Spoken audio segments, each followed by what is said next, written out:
ఈ interesting video అండి ఇది. ఎందుకంటే గతం వరకు మనం కొన్ని ఆధ్యాత్మికం వైపు వెళ్ళాం. కానీ మొట్టమొదటిసారిగా అసలు చాలామంది ఆ పురాణం పేరింటనే భయపడతారు. అమ్మో! ఏదో అవుతుందని కొంచెం భయభ్రాంతులకు గురవుతూ ఉంటారు. సో, అలాంటి వాళ్ళ అపోహ ఏదైతే ఉందో క్లారిటీగా కట్ చేయడానికి ఆ అపోహని ఈరోజు ఆ టాపిక్ మీద చర్చించడానికి మనతో ఉన్నారు ప్రముఖ జ్యోతిషులు ప్రొఫెసర్ డాక్టర్ ముల్లపూడి సత్యనారాయణ గారు. చాలా ఇంట్రెస్టింగ్ టాపిక్ అండి. స్కిప్ చేయకుండా ఈ వీడియోని ఇంటర్వ్యూని చివరి వరకు అయితే చూడండి. సత్యనారాయణ గారు నమస్తే అండి. నమస్కారం అండి దిలీప్ గారు. ఎలా ఉన్నారు? బాగున్నాను సార్. మొత్తానికి మనం ఎప్పటి నుంచో అనుకుంటున్నాం ఒక కార్యక్రమం లాంటిది చెయ్యాలి అంటే. చాలా మంది ఆధ్యాత్మిక వైపు చూస్తున్నారు, ధర్మ సందేహాలు ఇలా రకరకాలు. కానీ పురాణాల జోలికి వచ్చేటప్పటికి బ్రహ్మ విష్ణు శివ పురాణాల్లో అందరు బాగానే చెప్పారు. కానీ అసలు గరుడ పురాణం అనే అంశం చాలా తక్కువ, మనం గూగుల్లో వెతుకుతా చాలా తక్కువ ఉంటాయి. కానీ ఇప్పుడు ప్రజల్లో ఉన్న నానుడు ఏంటంటే గరుడ పురాణం అంటే అమ్మో అదొక భయంకరమైన బుక్ లాగా చూస్తున్నారు. ఎవరు ముట్టుకోరు, కనీసం ముట్టుకోవడానికి కూడా ఇష్టపడట్లేదు, ఇంట్లో ఉంచుకోవడానికి కూడా ఇష్టపడట్లేదు. అసలు గరుడ పురాణంలో అంత భయభ్రాంతులు గురి చేసే ఏమన్నా సన్నివేశాలు లాంటివి కానీ ఉన్నాయా? ఏమన్నా కథలు ఉన్నాయా? వీటి గురించి క్లియర్ కట్గా ఒక్కొక్కటి ఎక్స్ప్లెయిన్ చేయండి. అసలు నిజంగా అసలు గరుడ పురాణం అంటే ఏమిటి? అదొక్కటి క్లారిటీగా రూట్ లెవెల్ నుంచి కొంచెం క్లియర్గా చెప్పండి. మనకి వేదాల సారము పురాణాల రూపంలో వేదవ్యాసుల వారు మనకు అందించారు. ఆ పురాణాల్లో ఒకటి విష్ణు పురాణం. ఆ విష్ణు పురాణాలలో ఈ గరుడ పురాణం అనేటటువంటిది వస్తుంది. ఇదిగో చూపించండి. అది ఇదిగోండి. ఇది శ్రీ మహావిష్ణువు గరుత్మంతుడికి ఉపదేశిస్తున్నాడు. గరుత్మంతుడు ఆయన వాహనం. ఆయనకి మనిషి నడుచుకోవలసినటువంటి విధానాలు ఏ విధంగా ఉండాలి ధర్మబద్ధంగా, ఒకవేళ అలా ఉండకపోతే ఏ శిక్షలు ఎలా వేయబడతాయి, దాని నుంచి తప్పించుకోవడం ఎవరి వల్ల కాదు. తర్వాత అసలు జీవుడు మరణించిన తర్వాత అసలు ఏం జరుగుతుందో ఎవరికీ తెలియదు కదా. ఆ బియాండ్ ద డార్క్నెస్లోకి, చీకటికి, గాఢమైన అంధకారంలోకి వెళ్ళిపోతాం. వైతరణి నది దగ్గరికి మన యొక్క యమపాశాలను విసిరి జీవుడిని లాక్కెళ్ళిపోతాడు. ఎవరు? యముడు, యమదూతలు, యమభటులు.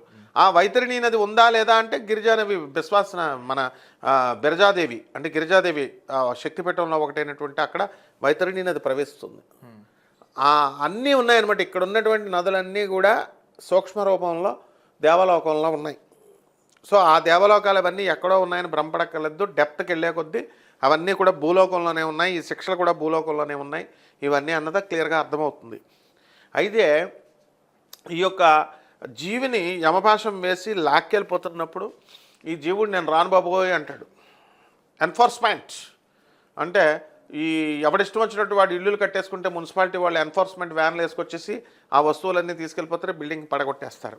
ఎన్ఫోర్స్మెంట్ నా ఇష్టం వచ్చినట్టు నేను అమెరికా నుంచి డబ్బులు మనీ లాండరింగ్లు చేసేసుకుంటానంటే ఎన్ఫోర్స్మెంట్ ఈడీ డిపార్ట్మెంట్ దిగిపోతుంది, వీళ్ళ మీద కేసులు ఫైల్ చేస్తుంది. ఆ రకంగానే మనతో సంబంధం లేకుండా ఈ యమపాశం విసిరి జీవుడిని లాక్కెళ్ళిపోతాడు. మురుకు నీళ్ళల్లో నుంచి రక్తం చీము ఉన్న దాంట్లో మనం తాగేస్తుంటే ఎలా మళ్ళీ బాడీ ఇస్తాడు మనకి.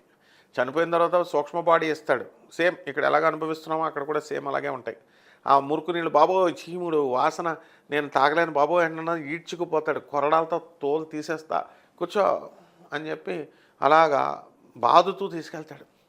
మళ్ళీ పడిపోకుండా పోలీసు వాళ్ళు ఏ విధంగా అయితే 3rd డిగ్రీ ఇస్తారో మా రివర్స్లో వేలాడదీసి టపా టపా టపా టపా రబ్బర్తో కాళ్ళు ఇలా కొట్టేసి తర్వాత దించేసి మళ్ళీ ఒక గంటకు బాధేసిన తర్వాత బిర్యానీ పెట్టి మళ్ళీ బాధేస్తారు.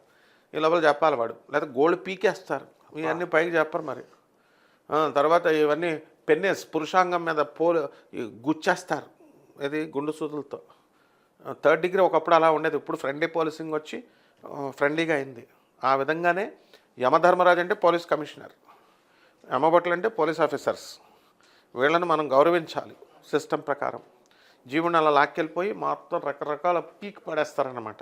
ఆ తర్వాత నెక్స్ట్ మళ్ళీ డెసిషన్ యమధర్మరాజు, చిత్రగుప్తుడు ఉంటాడు. ఇక్కడ లోపల ఏరోప్లేన్స్లో బ్లాక్ బాక్స్ ఉంటుంది కదా.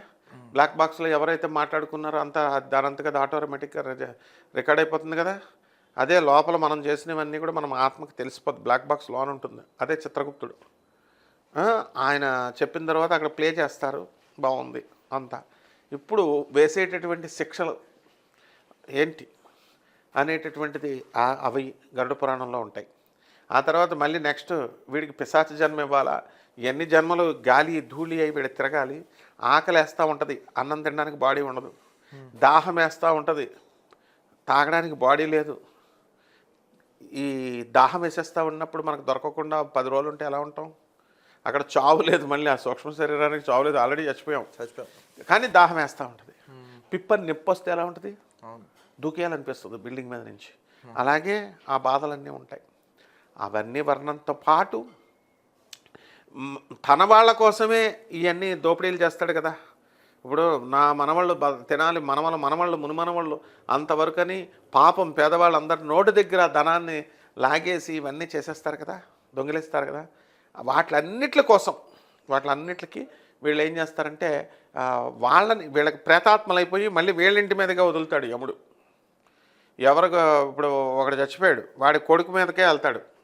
ఎవరైతే ఇష్టమో చుట్టాలు ప్రేతాత్మయి వాళ్ళనే పీడిస్తారు. బయట వాళ్ళు కాదు పీడించేది. మళ్ళీ వీడి ఫ్రెండ్స్ ఎవరైతే పక్కింటోళ్ళు ఎదురింటోళ్ళు ఉన్నారో వాళ్ళు దైవారాధన చేయకుండా ఉంటారో వాళ్ళందరినీ పెట్టేసుకుంటాయి. ఎట్టి పరిస్థితుల్లో కూడా దేవుడు ఉన్నాడేటండి, నెక్స్ట్ జన్మలు ఉన్నాయేటండి అని మాట్లాడుతూ ఉంటారు కదా. ఎవడు చూడొచ్చాడండి నెక్స్ట్ జన్మలో, వాళ్ళందరినీ పెట్టేసుకుంటాయి ఈ దెయ్యాలు. నో ఎక్సెప్షన్, నో పోలీస్, మొత్తం చట్టం. అందువలన అవి వచ్చి వాళ్ళని అందరినీ కూడా పీడించుకు తినేస్తాయి. కాబట్టి వీళ్ళు ఆత్మహత్య చేసుకోవాలని వీళ్ళకి వచ్చేస్తుంది. ఎవరో ఈ కొడుకులకి పాపకర్మల వల్ల. కోలా కృష్ణమోహన్ ఉండేవాడు, యూరో లాటరీ తగిలిందని చెప్పేసి ఇప్పటికే ఉన్నాడు ఆయన. యూరో లాటరీ సంపాదిస్తానని చెప్పి చంద్రబాబు నాయుడికే ₹1 కోటి లంచం ఇచ్చారని అప్పుడు ఆ మధ్య విజయవాడలో మా స్టూడెంట్స్ అప్పుడుగా ఉన్నప్పుడు మనం విన్నాం. వాళ్ళ కొడుకు పాపం ఇంటర్మీడియట్ వరకు వచ్చిన తర్వాత అందరూ జూనియర్ కోలా అని సూసైడ్ చేసుకున్నాడు. ఎందుకు చెప్పండి? ఇలా మీరు ఎవరినైనా తీసుకోండి, పెద్ద పెద్ద సినిమా యాక్టర్లు, పెద్ద పెద్ద ఎడ్యుకేషనల్ ఇన్స్టిట్యూషన్స్ రన్ చేసేవాళ్ళు, వీళ్ళు అందరూ కూడా వాళ్ళు విపరీతంగా సంపాదించారు. ధర్మబద్ధంగానే సంపాదించవచ్చు, కానీ ప్రజలు తిట్టుకుంటున్నారుగా, అలాగా అది ఉసురు కింద మారుతుంది. ఏ రకంగా అంత అక్యుములేషన్. అందుకే ప్రగతిశీల ప్రయోజకతత్వం ఆనందమూర్తి గారు ఇచ్చేయాలి, రేషనల్ డిస్ట్రిబ్యూషన్ ఇవ్వాలి పేదవాళ్ళకి. అలా ఇవ్వకుండా ఉంటే ఇవన్నీ కూడా అధర్మ పద్ధతుల్లో చేసినట్టుగానే ప్రజలు పరిగణిస్తారు.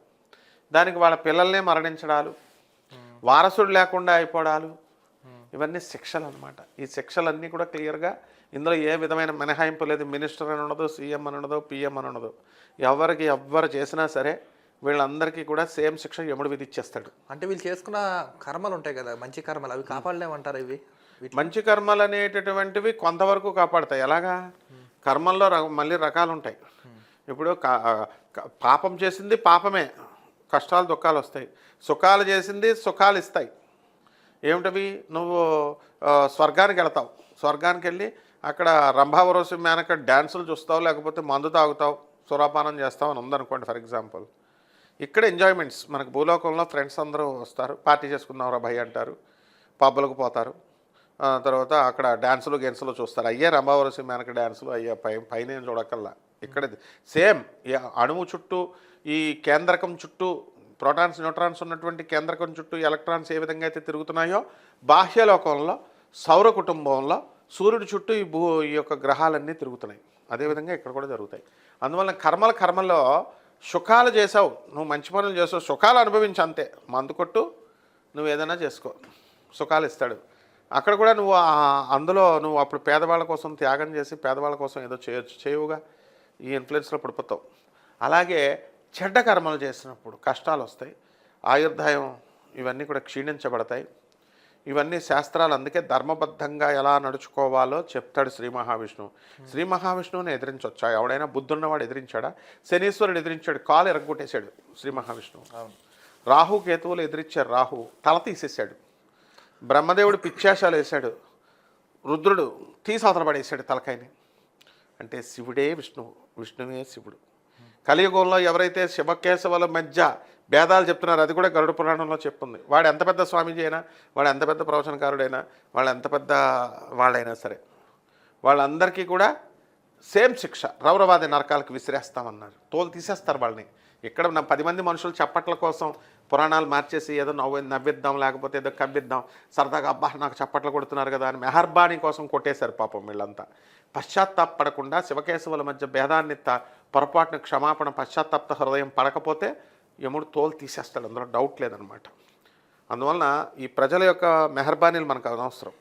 అలాగే మనం చేసేటటువంటి పరమాత్మ యమధర్మరాజు సమవర్తి, ఆయన అందరికీ కూడా సమానంగా చూస్తాడు. ఆయన అటువంటి మహానుభావుడు. ఆయన అటువంటి ఆయన వేసే శిక్షలకు మనం రెడీగా ఉండాలి. అవే కాదు, ఇక్కడ గరుడ పురాణంలో కృష్ణాష్టమి ఎలా చేసుకోవాలా, దుర్వాష్టమి ఎలా చేసుకోవాలా, శాంతులు ఎలా చేసుకోవాలా, పితృఖండాలు ఎలా చేసుకోవాలా, పితృకార్యాలు ఎలా చేసుకోవాలా, శ్రద్ధలు ఎలా పెట్టాలా, శ్రాద్ధాలు ఇవన్నీ కూడా వర్ణించబడ్డాయి.